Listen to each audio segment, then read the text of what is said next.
by interviewing first responders and discussing their trainings, experiences, and publications.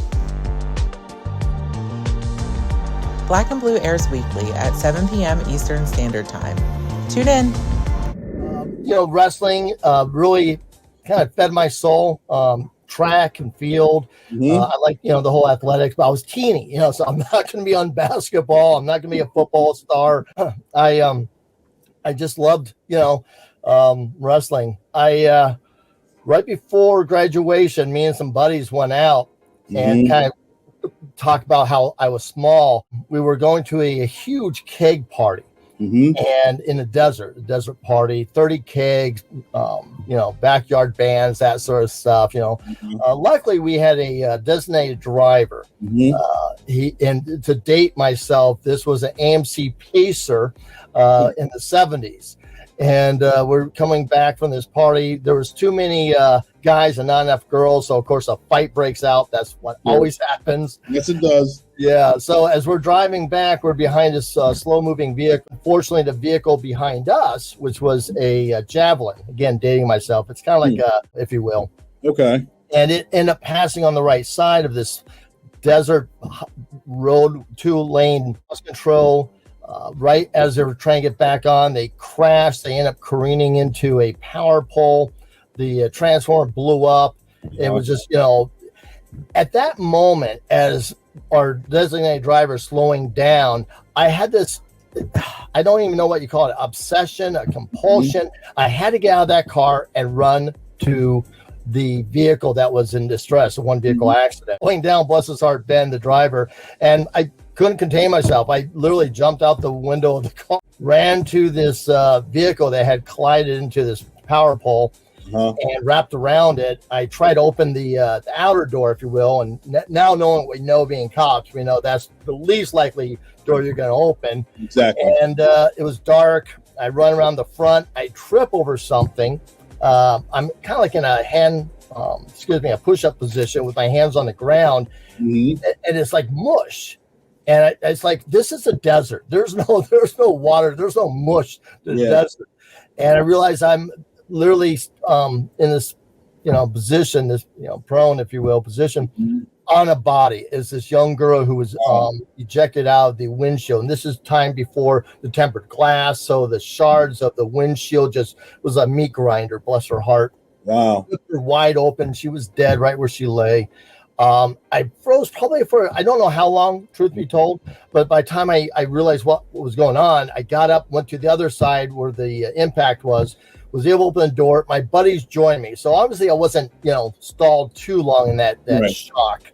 We were able to get she was the passenger who was ejected. So we first able to get the driver, him to our car. Then I go in, to my point being, I'm teeny. I am so teeny. There wasn't even a discussion who's going in the car because it was such a damage that there was a small little opening to get through the wreckage.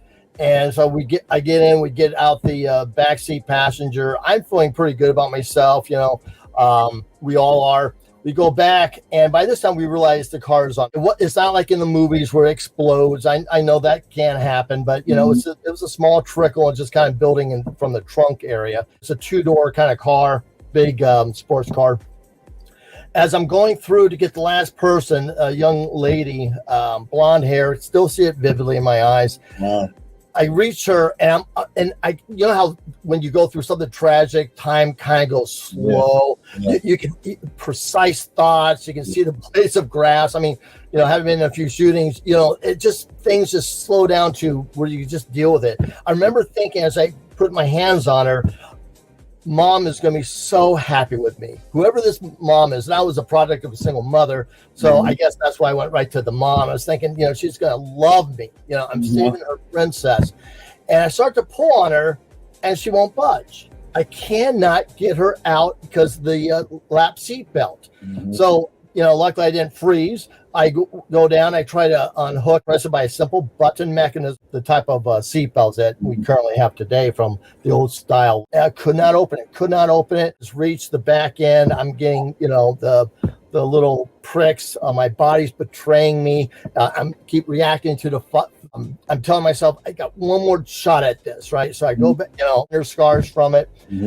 I'm able to get a hold of her early. I'm thinking I can just use my little and pull her out of that seatbelt, and it's just not going to happen. The simple mechanics of it isn't going to, that's why it's a lap seatbelt. It keeps you tied in, and thankfully, my buddies, I don't even know how much my body was fully into the car, but clearly they were able to pull my tiny little shoes out, pull me out as the car is now fully engulfed. Wow. I'm sitting there watching her burn to death before my eyes, and thankfully she was unresponsive with me.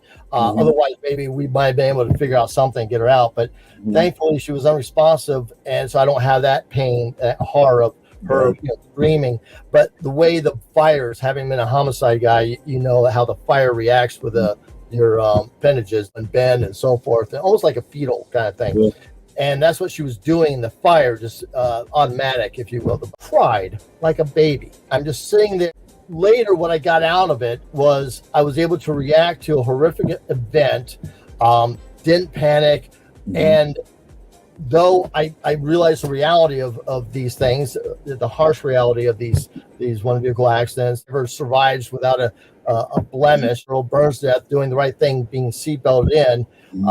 But that told me that I could be a cop. It's not that I ever wanted to be a cop. I didn't watch Adam and 12 as a kid. Again, I'm dating myself with the 60s. I didn't watch TJ Hooker as an adult. But I always cared about people. I always love people, love helping. I'm the guy who would stop and help, little lady across the street, even if she didn't want to help.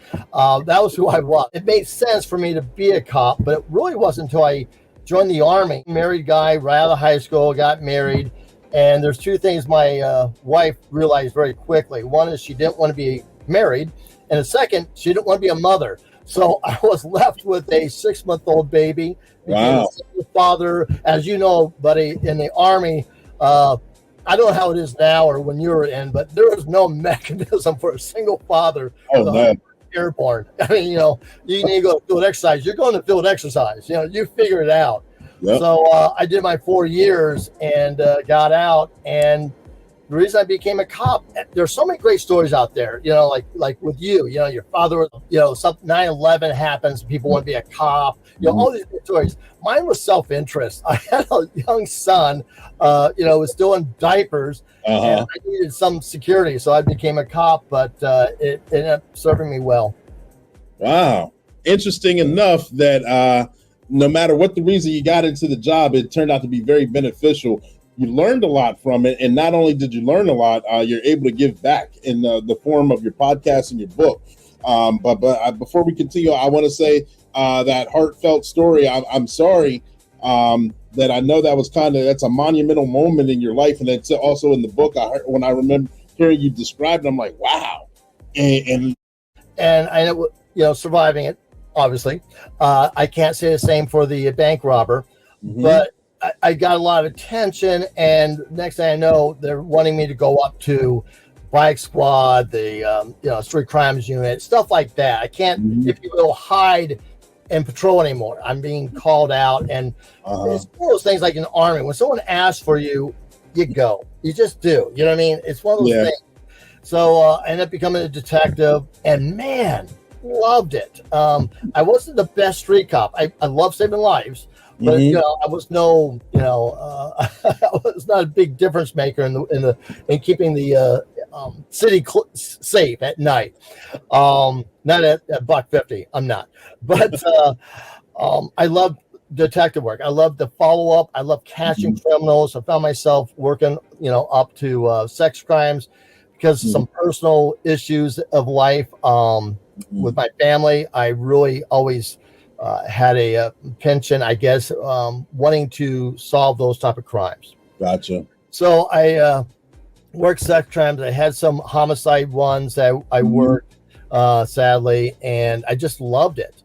I was ready to call it a day. 20 years on, I had worked everything. I had worked everything from burglary to homicide. And as a single father, I remarried a beautiful wife, had a little girl, and my son and me were just best friends. Now he's in his early 20s. I'm ready to retire. Me and him are going to go and do some video stuff. I liked video work, which is kind of like, remember Wayne's World? I was kind of like the first Wayne's World guy, Okay. Yeah, I even remember my spiel. But anyways, I won't bore you with that. So I would do these shows and just loved it. So I thought, you know what? That's what I'm going to do. I'm going to retire, put my 20 in, small pension. And then my son passed away, tragically, medical, at age 25. And yeah, it broke me. I'll be honest with you. It absolutely broke me. At the time, I was working in homicide as a night detective sergeant, ready to call it a day. As I said, I had reached my pinnacle, and I couldn't do it anymore. I had my 3 days, bereavement leave. I had 2 weeks, what they call vacation. The hell of vacation, as I'm saying, my skivvies just sitting in, just not wanting to live. And as I was went back to work, doing homicides, and at Night Detectives in Phoenix, at least, what we did is we primarily focused on the other homicides other than the difficult unsolved murders. We would do the decoms, we would do the industrial deaths, we would do suicides.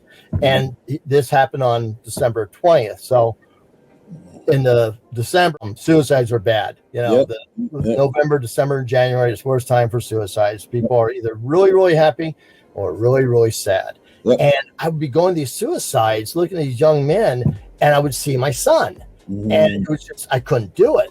And thankfully, a lieutenant reached out who I had worked for when I was, and said, I need someone, and it saved my life. I ended up going to child crimes. I became an advocate in terms of different kind of cases where you could be part advocate.